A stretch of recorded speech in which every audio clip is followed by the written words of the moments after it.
Hi friends, this is Tara with Tara's Whimsies Bakery, and this is part 2 of making the fairy house lantern. And so this is a jar. If you haven't seen part 1, please go see part 1 so you can see how I've made everything. The only thing is my footage I lost on doing the jar itself, but it's super simple. You just roll out your clay, wet your jar just a little bit, and then roll your clay on. Just wrap it around and it will stick. You don't have to use any glue. It sticks to itself. It sucks in, and so this is not going anywhere. And then then I showed you how to cut out the rest and do all the other. But anyway, so we're going to set this aside. We're working on the roof right now. This roof is going to be, this is a woodland fairy house. And I've just got some green here. This will dry darker as it dries down. So I'm not going to talk through this whole thing. I'm probably going to be on silent and just let you watch the process. It's really simple and you'll see exactly what I'm going to use. But I showed how to do the stacking of your foam on top of your lid. And then I'm going to take my tacky glue and I'm just going to go around and put my glue. I need to get more tacky glue. Put my glue all over. Doesn't have to be a whole lot. This tacky glue kind of makes my clay bubble a little, so I have to be real careful and not overdo the tacky glue. But this is going to be a woodland fairy house, like I was saying, and so I'm going to do a green roof, like it's a mossy green roof. So it's going to be real organic looking.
Okay, I added a little rope, a large rope around, not the back side, because it was fine, but the front side needed a little bit more of a bulk to make it kind of, symmetrical going around.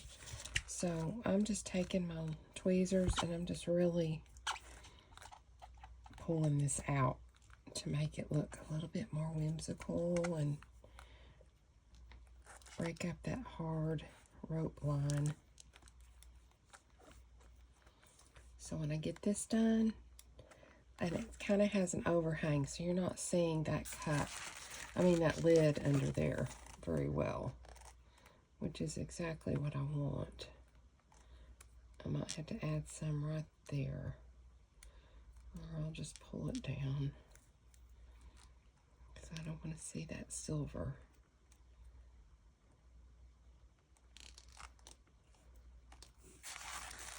So I'm just going all the way around and pinching and pulling to make these little grassy type areas stick out. All right, I'm going to finish that and I'll be back. Okay, so I got all that done. But I'm going to be, there's a few little thin spots, so I'm just got my green here, and I'm just going in, and I'm just going to press that down and then pull out some of this. It doesn't have to be everywhere like this, but just in some areas where it might look a little thin. Oops, that didn't get, that's okay. I can paint that later. We can paint that. We can mix it right here. Anyway, so I'm going to go in just so you know what I'm doing, this next step. And you can make your roof look like anything you want. It could look like a big flower turned upside down. I've seen some that are really cute like that. I might have to do one of those later. And you could do it like a thatched house. That's kind of what this, not thatched, but like, well, you could do thatched. But this is like a grass roof, a mossy roof. So I'm just going to go in here and put a little bit more there.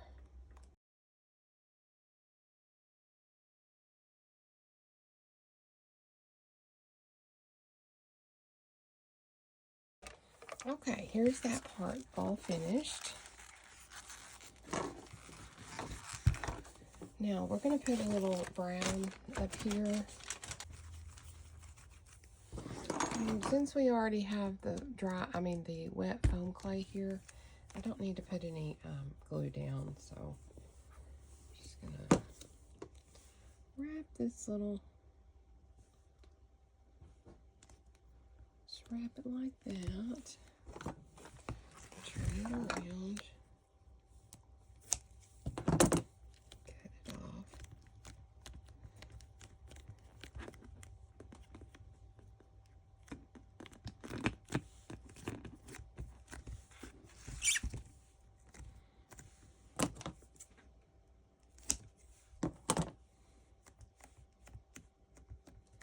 I kind of want to keep that cone shape. Little mat back out, my texturing mat that looks like the tree bark.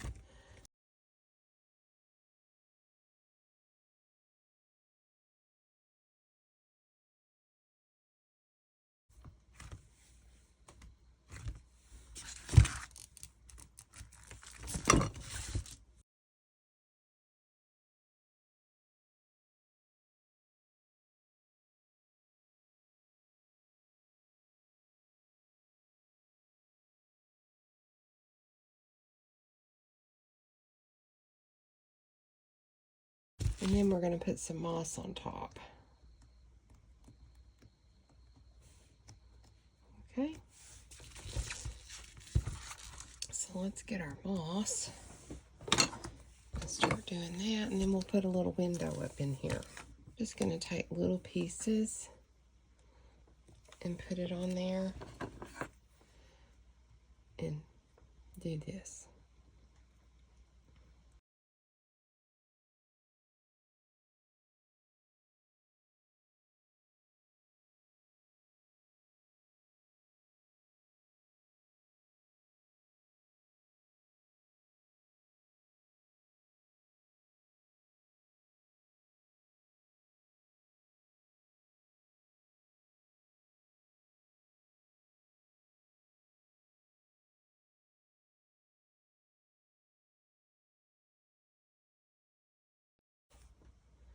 This section and break that line up and hide that.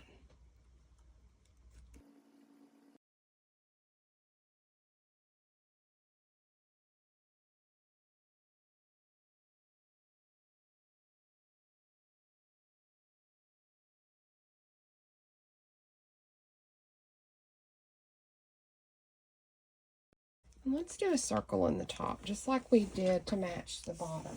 We're going to make a circle right about there. And this cutter is 1 inch. So I'm going to roll out my clay. And I want to do this while it's wet. My base is wet. And I'm just going to press it down. Oh, sorry. Press it down. And then put it right there. I'm going to just press that on. And then I'm going to get some of this color, tiny worms, real thin.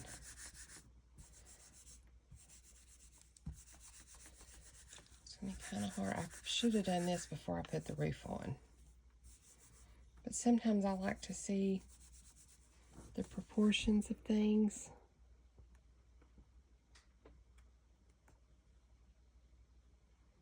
So just lay that on like that.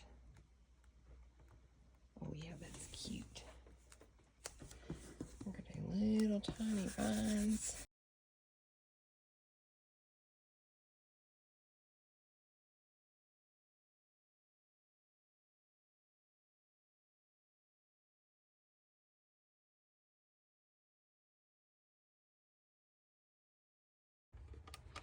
Okay, so we got the roof finished.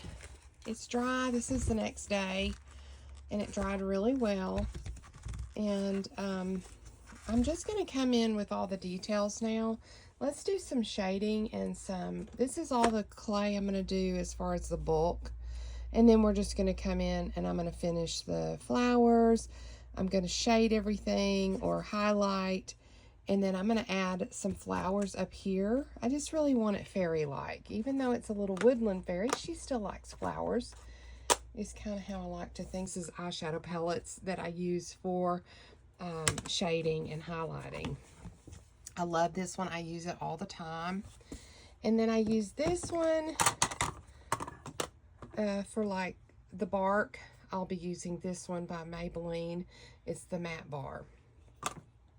So, but you can use anything you want. You can go to the 5-quarter store. They've always got stuff. And I do love to use my makeup brushes for any kind of highlighting or... So I'm going to tap in, and you know, you could even use a little sparkle. And let's just fairy it up. We're just going to put a little bit of sparkle on things. And you don't have to use this. You can use any kind you want.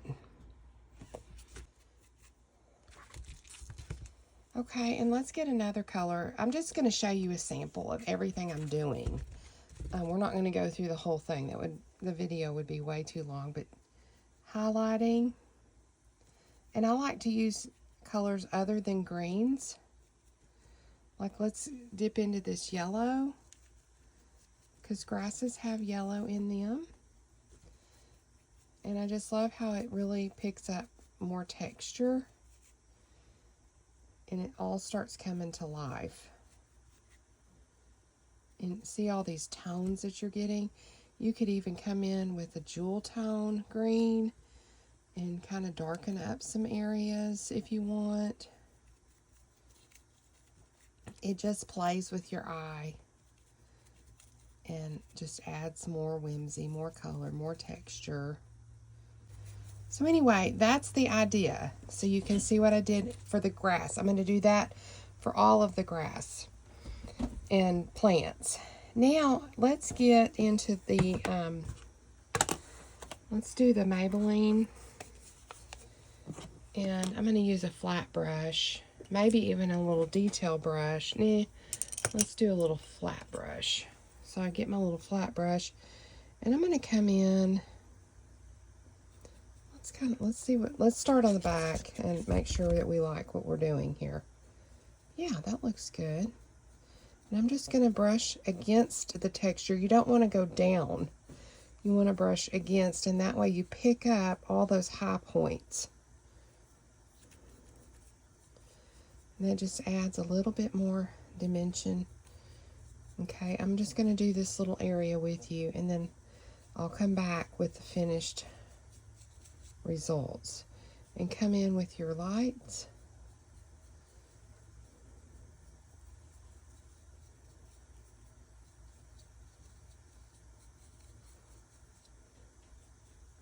And I like this color too.